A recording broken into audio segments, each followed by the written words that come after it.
Eh bien bonjour à toutes et à tous, ici The Marvelman. Aujourd'hui on se retrouve pour ce 141e récap de Marvel News. Donc je fais le récap de toutes les news Marvel qu'il y a eu dans la semaine, c'est parti. On commence en vite fait avec Daredevil Born Again. C'est Vincent D'Onofrio, le Caïd.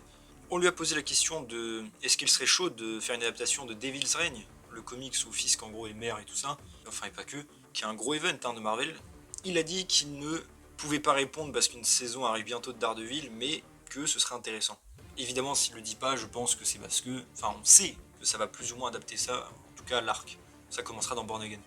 En vite fait, pour Captain America Brave New World, ensuite, on a Giancarlo Esposito qui va jouer Sidewinder, le chef de la Serpent Society, qui a dit que son personnage dans le MCU aurait des pouvoirs. Normalement, il peut voyager dans 2 dimensions, mais qu'on ne verra pas ça dans ce film. Et qu'on n'en parlera pas, mais on verra plus tard. Parce que je rappelle, le personnage va réapparaître dans une série Disney+, même si on ne sait pas encore laquelle. Ensuite, par rapport à Thunderbolt, on a eu les acteurs qui ont parlé un petit peu. Sébastien Stan, le soldat d'hiver, à propos de, pareil, la question, est-ce que Bucky sera juste Bucky ou un peu en soldat d'hiver, il a dit que c'était un peu des deux. Après, je pense pas qu'il parle au niveau de la personnalité, mais plus au niveau de l'action. Et il a redit que le groupe en soi du film était assez chaotique, même si les persos se ressemblent, et qu'ils peuvent s'entretuer avant même que l'action ne commence, et que même Bucky va avoir du mal à pas vouloir leur tirer dessus. On a Lewis Pullman ensuite qui va jouer Sentry, qui a dit que le réalisateur est un génie, qui fait des trucs vraiment cool dans le film, et avec l'histoire. Ça j'ai envie de dire on espère, l'action a l'air plutôt pas mal. Et on a encore la rumeur, ça date mais c'est revenu, que le nom de l'équipe sera donné en fait par Yelena, et ça vient de son équipe de foot quand elle était petite. Voilà. Ensuite on passe à la série Agatha All Along, avec pas mal d'informations. Déjà bon ça j'en ai parlé en short, mais on a eu des infos par rapport au succès de la série. Déjà 9,3 millions pour le premier épisode en une semaine, dans le monde. Apparemment c'est pas mal. Après comme je l'ai dit dans mon short, le problème c'est qu'on n'a pas de point de comparaison, que ce soit pour les séries Marvel ou même d'autres séries comme Star Wars, parce que c'est pas dans la même durée et tout, enfin bref, c'est pas le même budget, du coup on ne sait pas trop si c'est un vrai succès, même si je pense que oui. Et surtout au niveau du budget, apparemment ce serait la série la moins chère de Disney+, enfin de Marvel. Je rappelle, c'était Echo qui avait ce record avec 40 millions. Donc apparemment Agatha fait encore moins de budget. J'ai envie de dire, bah ça se voit pas trop, dans le sens où c'est bien fait, donc c'est cool. Et comme quoi, pareil, quand on sait bien gérer le budget, ben y a pas de problème. Et GR même pour Marvel, tant mieux pour eux, ça va sans doute être plus facile à rentabiliser. Ensuite, on continue avec l'équipe qui a parlé. Déjà, l'actrice de Madame Hart. Je préviens en fait, je spoil. Donc si jamais vous voulez pas passer passer à la prochaine news, vous avez le timecode. Mais Madame Hart du coup a dit qu'on reverrait son personnage avant la fin de la série, qu'elle avait tourné d'autres scènes et que voilà. Donc bon, je pense que ça tease qu'elle va revenir à la vie. Ou alors peut-être un flashback. On a Jack Schaefer, donc la créatrice de la série, à propos de la mention de Mephisto. Elle a dit que dans beaucoup de ces séries, en général, il y avait des easter eggs, des clins d'œil, des références, mais que souvent c'est quand même quelque chose de réel, pas juste un clin d'œil, et que du coup, par rapport à Mephisto, il faudrait continuer à regarder la série pour voir ce que ça implique. Donc j'imagine il y aura des conséquences au fait qu'il soit mentionné. Elle a aussi redit, bon ça a été dit dans l'épisode entre temps, mais que le sort qui empêche l'adolescent de dire son nom a été fait par un amateur, comme on peut le voir. Ça c'est assez intéressant. Et enfin, on a eu de gros leaks grâce à des figurines pop, j'en ai parlé, pareil, si vous voulez passer le timecode, mais qui dévoilent donc l'identité de 2 personnages. C'est donc l'adolescent est bien Billy, alias Wiccan. Bon, ça en vrai, on le sait depuis très longtemps, mais voilà, je veux dire, c'est plus ou moins officiel. Et aussi que Rio Vidal, j'en ai parlé, mais serait donc la mort, l'entité cosmique de Marvel, quoi. Donc c'est assez intéressant. Ensuite, on passe à la série sur Vision avec une rumeur, mais que j'ai trouvé très cool et j'espère qu'elle sera vraie. Déjà que Kerry Condon reprendrait son rôle de Friday, mais en live action. Friday qui était l'intelligence artificielle d'Iron Man après Avengers 2. Ça peut être assez méta et assez cool. Mais surtout, et ça c'est vraiment ce qui me fait plaisir, que apparemment James Darcy, qui jouait Jarvis dans le MCU, le Jarvis vivant, on va dire, le majordome de Stark, dans Agent Carter et Endgame où il est apparu, faisant un des premiers liens série à film, pour tous les détracteurs du canon, voilà, et bien apparemment reprendrait son rôle dans cette série pour apparaître en version humaine. Je rappelle que Tony Stark s'est inspiré de lui pour faire son intelligence artificielle. Donc j'imagine que ce sera un délire assez méta où les deux persos apparaissent, l'ancien Jarvis, Vision qui est l'évolution de Jarvis, et le Jarvis on va dire originel. Ça peut être vraiment cool et j'espère que ça se fera. Ensuite on passe à Scarlet Witch avec quelques rumeurs. Déjà, bon qu'elle est un film solo ça c'est pas nouveau, mais qu'il y aurait encore 2 nouvelles séries dérivées de WandaVision qui sera en préparation, et sans compter Vision, donc ce serait 2 séries bonus. Bon, je sais pas sur qui, je sais qu'il y en avait une a priori sur Wiccan, mais à part ça, je vois pas. Et qu'elle ait un rôle assez majeur dans la prochaine saga, après la saga du multivers, donc on imagine avec les mutants, on verra. Et aussi, anecdote, c'est qu'à l'origine, dans WandaVision, l'épisode 8 était un délire où Wanda était un délire où en gros Wanda enquêtait sur la mort de Ralph Bonner, un peu comme ce qu'Agatha fait dans sa série dans le premier épisode.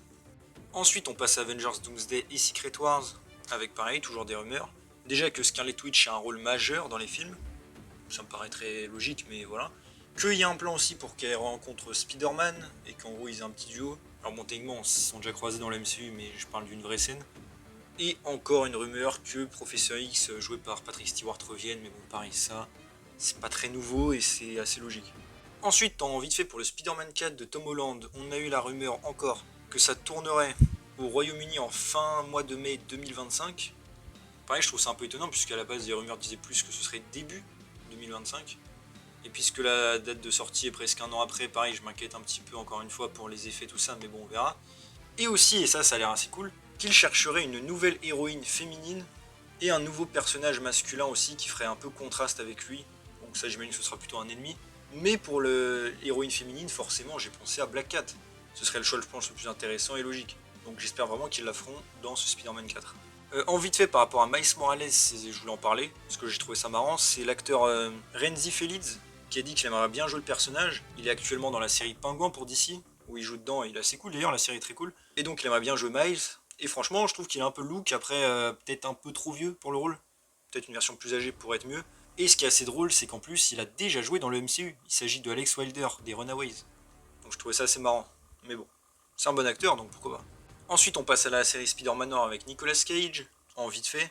C'est l'actrice Karen Rodriguez qui a été castée dans un rôle inconnu, toujours. Ensuite, pour Venom The Last Dance, le film ferait apparemment 1h50, le deuxième du coup plus long de la saga. Et apparemment, au box-office américain pour son week-end d'ouverture, il fera entre 80 et 120 millions.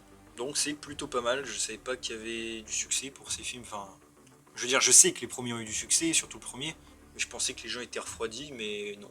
Apparemment, les gens aiment bien ce Venom, donc tant mieux pour eux.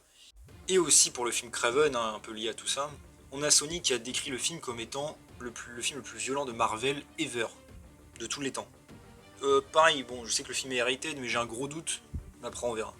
Pour les 4 Fantastiques ensuite, dont le tournage était prévu à Londres, enfin avait lieu à Londres, selon des rumeurs, il aurait été décalé et devrait commencer dans un mois aux États-Unis finalement. Donc bon, à voir, peut-être c'était pour tourner des nouvelles scènes. Ensuite, on passe à Deadpool et Wolverine, on a eu pas mal de choses. Déjà, le film est devenu le 21e film qui a rapporté le plus d'argent de tous les temps, donc c'est pas mal, pour un film rated surtout, après c'est en comptant aussi l'inflation. On a appris que pour le Blu-ray, il y aurait 3 scènes coupées, dont d'ailleurs certaines ont été montrées. Une où Paradox explique un peu mieux la timeline sacrée à Deadpool, qui est une collection d'univers. Une de B15 qui dit à Paradox de rester en dehors de l'histoire et de ne pas agir. Et une où B15 est en couple avec Peter, et chez lui il est aussi avec ses amis qui sont donc Kidpool et Headpool. Bon, je pense qu'on aurait pu avoir mieux, mais bon, c'est pas très grave. Et aussi, apparemment, bon, ça je trouve ça un peu abusé, ils vont essayer de faire concourir le film aux Oscars, avec meilleur acteur pour Ryan Reynolds et meilleur acteur second rôle pour Hugh Jackman. Bon, encore une fois, je trouve que ça a vraiment pas sa place aux Oscars pour le coup. Wolverine, pourquoi pas à la rigueur à l'époque de Logan, pour Hugh Jackman, mais bon, pas dans ce film-là, faut pas abuser. Ensuite, on passe à X-Men 97, ça j'en ai parlé aussi en short, mais des nouvelles un peu inquiétantes. Bon, déjà, officiellement, la saison 2 sera plus sombre que la première, c'est assez cool, mais bon, la première était déjà assez bien mature, j'allais dire. Bon, personnellement, ça me hype, mais des trucs qui me plaisent moins, c'est qu'apparemment, dans la saison 2, il devait y avoir Onslaught, le personnage de la fusion de Professeur X Magneto. D'ailleurs, il y avait un petit teasing pour la saison 1, enfin, en tout cas, j'y ai cru pendant 2 secondes. Apparemment, il a été enlevé, supprimé. Bon, déjà, je trouve ça dommage parce que c'est un perso que j'aurais bien aimé voir. Mais aussi la rumeur que la saison 2 a été décalée à 2026, parce qu'il y aurait de grosses réécritures de script, suite au renvoi du coup de Mayo, et le scénariste de la saison 3 est en fait en train de réécrire la saison 2. Et pareil, personnellement, je suis pas très fan de cette idée, déjà parce que la saison 2 était déjà écrite, et le gars fait du bon boulot sur la une, donc en vrai, on s'en fiche. Maintenant, il est viré, mais il peut garder son scénario. Donc déjà, je suis pas très chaud à l'idée de réécrire un truc qui avait l'air déjà pas mal. En plus, c'est le gars qui a fait What If, donc je suis encore moins rassuré pour le coup. Mais surtout, le report jusqu'à 2026, ça franchement, ça me plaît pas du tout. Surtout pour avoir 10 épisodes, qui vont durer quoi, 20-30 minutes, c'est beaucoup trop. Sachant qu'en plus la production de la saison 2 était quasiment terminée, il me semble déjà en 2023, ils étaient déjà en train de faire l'animation. Ils avaient déjà fini d'enregistrer tout ça, donc franchement, j'allais dire c'est ridicule et ils devraient pas réécrire je pense la saison 2, mais bon. On verra le résultat final, j'ai quand même hâte de voir ça, mais je suis inquiet. Et enfin, par rapport à la série Nova qui est en préparation, ça on le sait, on a eu des rumeurs du coup qu'il y ait le retour de personnages, et il s'agirait déjà de Nova Prime et de Roman Day qui était dans Les Gardiens de la Galaxie volume 1, enfin un premier quoi. Et c'est assez intéressant puisqu'on sait que Xandar a été détruite, du coup est-ce qu'ils ont survécu, c'est vrai que ce serait cool d'explorer un peu ce qui s'est passé après, l'arrivée de Thanos, et revoir ces personnages serait cool du coup. D'ailleurs, fun fact, Roman Day, canoniquement dans le MCU, connaît Captain Marvel. Dans un roman et tout, ensemble, ils ont eu une histoire où ils se sont aidés, tout ça. Et franchement, je trouve que c'est une bonne idée. Et enfin, je tenais à terminer en rendant un hommage à un acteur, Chris Christopherson, qui joue Whistler dans Blade, et qui est malheureusement décédé, donc je tenais à rendre hommage à cet homme.